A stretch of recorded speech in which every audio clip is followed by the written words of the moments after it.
She was fighting for her life in chemotherapy. But what happened back home was even more devastating. They took everything. Her memories, her place in the world. But what she did next, no one saw coming. They took her house while she was in chemotherapy. Rain slapped the hospital window. The gray sky outside matched the chill crawling up Mara's spine. She lay in bed, the 4-line tugging gently at her arm with each movement. The chemo drip ticked a rhythm into the sterile silence. A nurse smiled politely as she adjusted the monitor, then left the room without a word. Mara's phone vibrated on the side table. Her hand trembled as she reached for it. A message lit the screen. It was from her neighbor, Gwen. "There are movers outside your house. They are taking furniture." Her mouth went dry. She tried to sit up, the 4-line pulling taut against her skin. The hospital room spun. She steadied herself at the rail, heart pounding. She called Gwen. The line rang once, twice. Then Gwen answered, breathless. "I thought you were moving out," she said. "The truck says foreclosure recovery services on the side." Mara's vision blurred. "Foreclosure?" She whispered the word, as if saying it louder might make it real. Gwen was quiet. Then came the words that turned Mara's blood cold. "They changed the locks. They are saying you do not live there anymore." Her breath caught. She had never received a notice. No letter. No call. Only a cold hospital bed, and now an empty house. She fumbled for the call button, fingers numb. When the nurse returned, Mara's voice cracked. "I need to speak to someone. They took my house." The nurse blinked, confused. "Do you mean someone broke in?" Mara shook her head slowly. "Not thieves. They came with paperwork. They said it was legal." The nurse stepped back, unease in her eyes. Mara could taste metal in her mouth, the chemo turning sour in her stomach. The walls of the room felt closer now. The beeping of machines grew louder. She remembered the last envelope she had ignored. Plain white. No return address. She had tossed it aside, too tired to open it. And now her couch, her books, her grandmother's quilt were in someone else's truck. Mara stared out the window, the rain now streaking faster. The city below seemed indifferent, cold, unmoved. The hospital's intercom crackled, announcing visiting hours were over. No one was coming. She was alone. She tried to call her mortgage company. The line routed her to an automated voice. "Please hold for the next available representative." Music played. Upbeat, inappropriate. Her throat tightened as a voice finally answered. "Hello, this is Megan. How can I assist you today?" Mara tried to speak, but her lips barely moved. The words came out hoarse. "My house. Someone took it. I am in chemotherapy." There was a pause. Long. Too long. Then the voice returned. "Can I have your account number, ma'am?" She could not remember. She could barely remember her own name.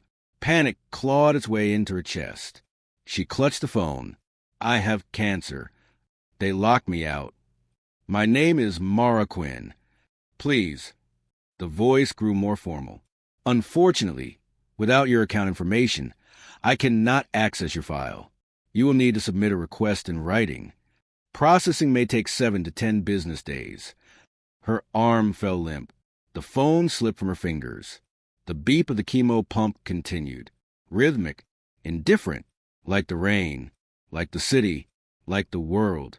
Her chest rose and fell in shallow, shaking breaths. The machine beside her blinked silently. Green lights, red digits. Alive, it said, but she felt everything inside her collapsing. She pressed her palms into the thin blanket. The fabric scratched against her fingers, starched and impersonal. She needed to move. She needed to get out. But her legs would not listen. They felt like bags of wet sand. Her body had already given so much. Now it was giving up. Outside her room, someone laughed. A nurse? A visitor? It was a warm, human sound. It did not belong in this moment. She blinked hard. Her eyes burned, not from tears, from exhaustion, from betrayal. She thought of the front porch, the one her father had built with his bare hands. He had died before he could ever sit in the swing they mounted together. She thought of the hallway where her son took his first steps, the dent in the wall where he flung a toy car too hard. It had never been repaired. She had liked it that way. It was a memory, a small scar with a story. And now it was someone else's wall. Some stranger might be painting over it right now. White, clean, blank, as if she had never existed. She picked up the phone again. She tried calling her sister, straight to voicemail. She tried her ex-husband, disconnected. She even tried the attorney who had helped with her will. Busy tone. She was disappearing in real time, piece by piece, voice by voice. She looked at the clock. 3:42 p.m. It had only been 30 minutes since the first message. How could so much vanish in half an hour? Her pulse raced. She pressed the nurse call button again. This time she asked for a social worker. She did not know what else to do. Maybe someone could explain this. Maybe someone could fix it. An hour passed. No one came. The shadows stretched longer across the room. The rain slowed. A single beam of sunlight broke through the clouds. It landed on her forestand. The metal gleamed like it was mocking her. The door finally creaked open. A woman in a blazer stepped in. She had a clipboard, a badge that said Patient Services, Laura. Her smile was strained, too tight, like she had read about smiles in a textbook. Ms. Quinn, I understand you asked for assistance. Mara tried to sit straighter. Her voice came out cracked and hollow. They took my house. Laura's eyes flicked to the chart, then back to Mara's face.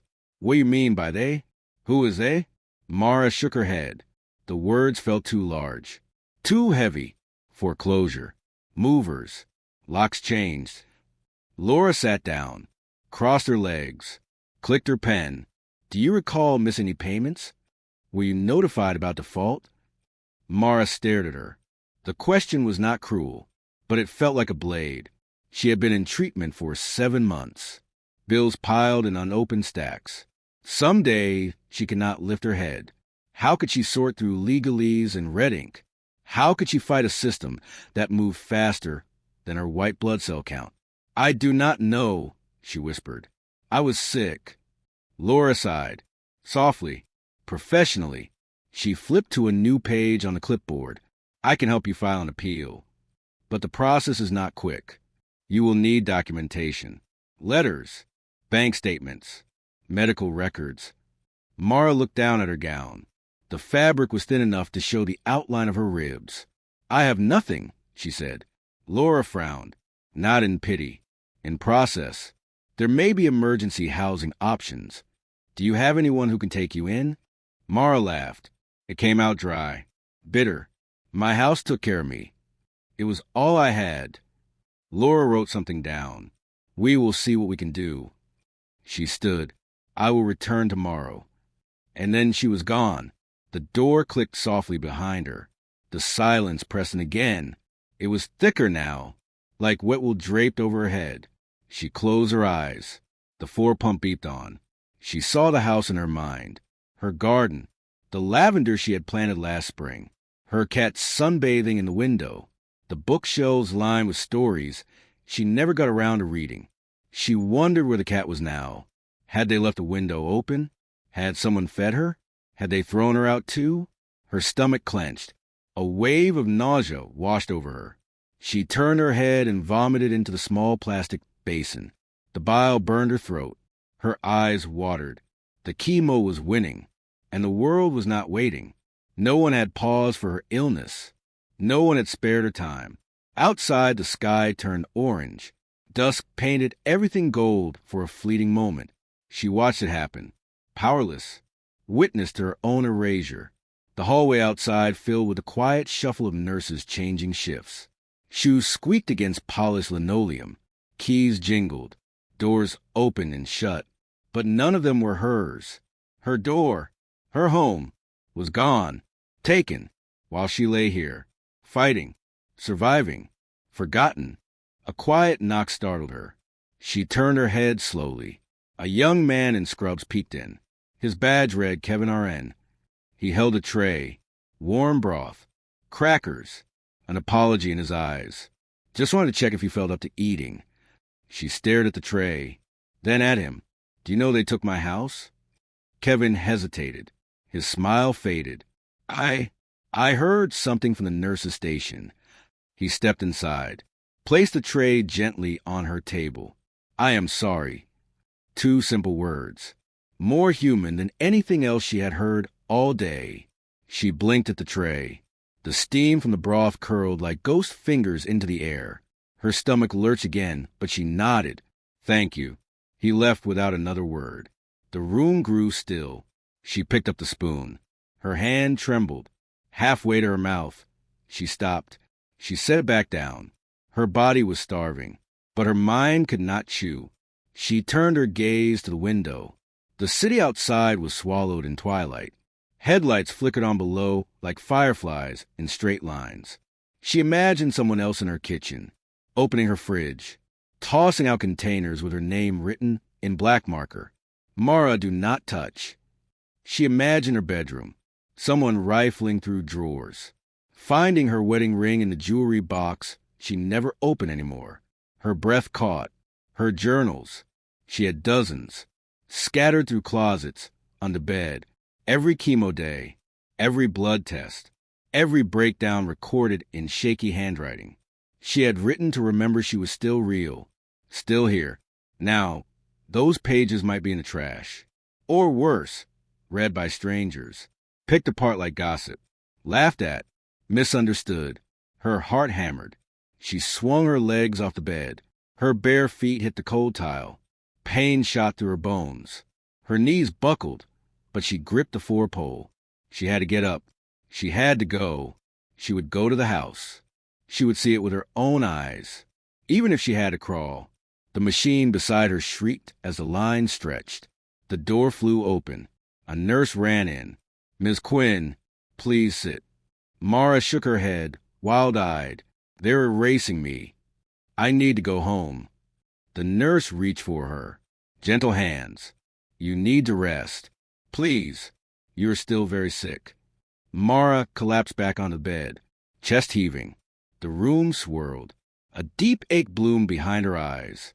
The nurse adjusted the 4, checked the monitors, wrote something down. Then she dimmed the lights. Try to sleep. We will talk more in the morning. Sleep, as if she could, as if sleep would fix it. The nurse left. The door clicked, and Mara lay in the dark, listening to the sound of herself unraveling. The next morning came too fast. Harsh light sliced through the blinds. She had not slept. Her throat was raw. Her head felt heavy and hollow. A knock. Again. Laura stepped in, clipboard in hand. A different suit today. Darker. Sterner. She pulled up a chair. Ms. Quinn, I spent the morning making calls. She paused. It appears your mortgage was transferred to a third-party servicer in January.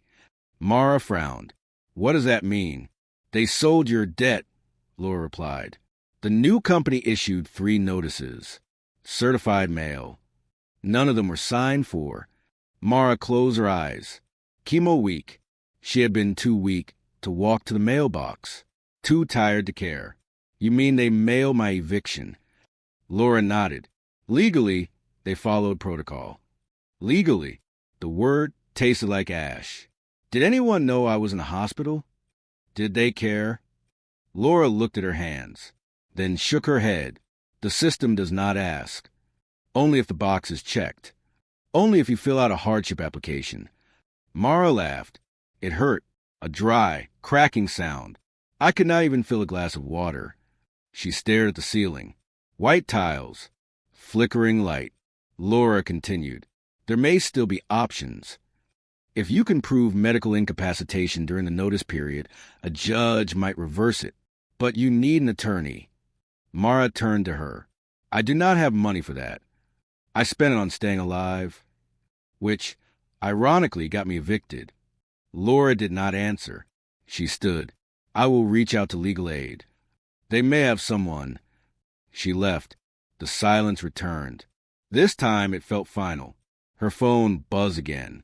Another message from Gwen. They painted the front door. It is blue now. All your flowers are gone. Mara typed slowly. Did they throw anything out? A long pause. Then, there was a big dumpster. I saw boxes with your name on them. I am sorry. Mara stared at the screen. Her thumb hovered. She did not reply. She could not. What was there left to say? She placed the phone face down, pulled the thin blanket to her chin. She imagined her garden again, each plant a memory. Now bulldozed, dumped, erased. She was not afraid of dying. She had made peace with that part. But being erased while still alive, that was something else entirely. That was theft, not of things, but of meaning, of place, of self. The nurse returned around noon. More medication, more monitors. How are we feeling today? Mara stared at the ceiling. Not like myself. The nurse nodded gently. We will get you there. But Mara was not sure there was any there left to return to. She stepped forward, slowly, carefully. The floor creaked beneath her feet. Each sound echoed with memory. The walls were blank, freshly painted, but she could still see where the family photos had hung. Rectangles of shadow in her mind, smiling faces, summer trips, the boy with the crayon in his hand, her son, Ethan. She touched the hallway wall gently, closed her eyes. She saw his scrawl again, that crooked sun with too many rays. She opened her eyes. It was gone, wiped away, erased, but her hand still remembered it, its place, its shape, its meaning. She turned slowly, stepping into the living room. The windows had been cleaned, new blinds. The carpet was gone, hardwood now. She could still smell the chemicals in the floor polish. It stung her nose. She breathed through it, moved forward.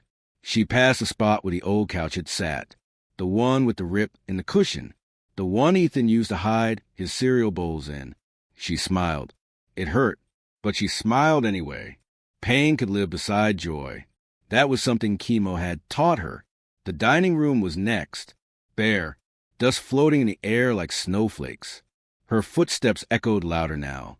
She looked to the far corner, where the china cabinet once stood. Inside it had been her mother's silver, and the wine glasses from her wedding. Gone now. She would not cry again. She had no more tears to give. Instead, she whispered, I remember you. To each item, each absence, I remember you. To the things they could not steal, not with keys, not with trucks, not with signatures. Memory was hers, and it lived in her bones. She stepped into the kitchen. Her knees trembled. She gripped the countertop. Smooth granite, polished, lifeless. Not the one she had picked. Not the warm butcher block her husband had sanded himself. They had gutted this place, stripped it to flip it. But the sunlight still came in the same way, through that narrow window above the sink. It struck the floor in a golden rectangle. Ethan used to lie in that patch, reading picture books aloud to himself. She knelt down slowly, sat in that warm square, closed her eyes. She could hear his voice again, his giggle, the way he mispronounced hippopotamus. She laughed softly. She did not care if anyone heard. Later, Gwen helped her upstairs, one step at a time. The banister had been replaced. New wood, stained dark, but her hand still reached instinctively for the old grooves. The nicks where Ethan used to slide down on his stomach. Gone, but not forgotten. Her bedroom was sterile. Fresh carpet, pale blue walls. The mattress they provided was thin, wrapped in plastic, but the light came through the curtains just right, and the corner where her rocking chair once sat. It still held silence the way she remembered. She sat on the edge of the bed. Her legs ached. Her lungs burned. But she was here. She was home. Gwen set down her bag, turned to her. You sure you want to stay alone? Mara nodded. I need to. You call if you feel weak, all right? I will. Gwen lingered, then hugged her. Tight, warm, real. When she left, the house was still. Not empty, but still. Mara rose slowly, walked to the window, looked out over the backyard. Her garden was gone, grass laid over like a burial. But she would plant again. She would dig with her hands, one root at a time. She would make it hers again. She went to the hall closet, opened the door. It was empty, except one thing, a small box, plain, cardboard, left behind. She pulled it out. Her heart pounded. She peeled back the lid. Inside, a photo album. She gasped, hands trembling. She opened the cover. The first page. Her and Ethan at the zoo, smiling. He was holding a balloon. She was holding him. She sat down on the floor, right there in the hallway, turned each page slowly. Her life, still here, still waiting. Outside, the wind rustled the trees. Birds chirped. A car passed. But inside, there was quiet peace, a fragile kind, the kind you earn through pain, through fire, through losing everything, and standing back up anyway. Mara closed the album, held it to her chest. Her bones ached. Her skin was thin, but her spirit, it was iron. They took her house. They tried to erase her, but she came back. And this time, she was going to stay on her terms, with her stories, with her ghosts, with her strength. She looked around the hallway, then whispered to the walls, "I am home." And the house, in its silence, seemed to whisper back, "We remember." That night, the stars came out early, clear, sharp points of light, scattered across the deep navy sky. Mara sat on the back steps, wrapped in her old quilt. The wind was cool. It carried the scent of soil and pine, of something new beginning. She sipped warm tea from a borrowed mug. Steam curled toward the dark. The house behind her stood still, not watching her, but holding her. She felt that now. Its weight was no longer heavy. It was grounding. She let her breath slow, let the quiet stretch. Not empty, just calm. Her body, though tired, was steady. Each breath no longer a fight, but a choice. Each heartbeat, an act of quiet rebellion. In the distance, a dog barked once. A porch light flicked on 2 houses down. Someone's wind chimes rang, soft and slow. Life was happening, not in grand ways, but in small, steady ones. She ran her hand over the wood beneath her, rough, unfinished, real. There was still work to do, paperwork, bills, a fridge to fill, paint colors to choose, a garden to replant. But for now, she let herself be, not the woman who lost everything, not the patient in a gown, not the file number in a lawyer's case, just Mara, here, home. She closed her eyes, and for the first time in months, she slept, not because she was exhausted, but because she was safe, and because the house, her house, was finally quiet, not empty, not echoing with grief, just resting, with her, at last,